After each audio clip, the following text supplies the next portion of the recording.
Today, let's look onto the topic anemia. We will look into the definition, classification and megaloblastic anemia. Now, let's move on to the definition.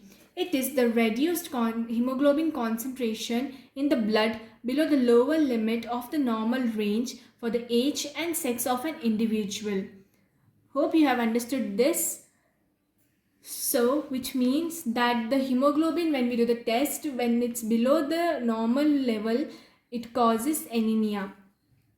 In males, it must be 13 grams per dl. In females, it must be 12 grams per dl. And in pregnant and lactating women, it must be 11 grams per dl. Now, let's move on to the classification.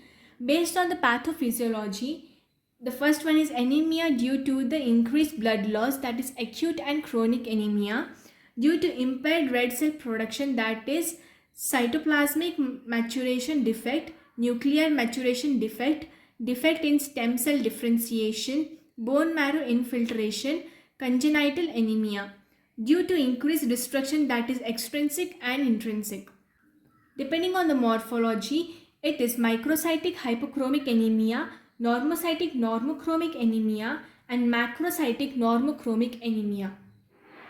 Now, megaloblastic anemia, which is also known as vitamin 12 or folate deficiency anemia. In this, there is larger RBC than the normal, so hence it's called as megaloblastic anemia. Now, when we take the peripheral smear, the hemoglobin concentration of MCV and MCH increases. MCHC decreases or it is normal. The reticulocyte count is normal or less. RBC, the blood smear demonstrates anisocytosis, poikilocytosis and presence of ovalocytes. Leukocytes, the total WBC count is less. Thrombocytes, giant platelets are present. When we go for the bone marrow findings, bone marrow, we insert a device into the bone marrow and we find out the diagnosis for that. So that is marrow cellularity, that is hypercellular bone marrow with decreased myeloid erythroid ratio.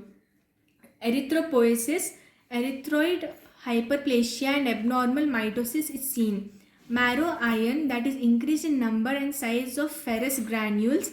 Ferrous in, that is iron in the reticulum cells is increased.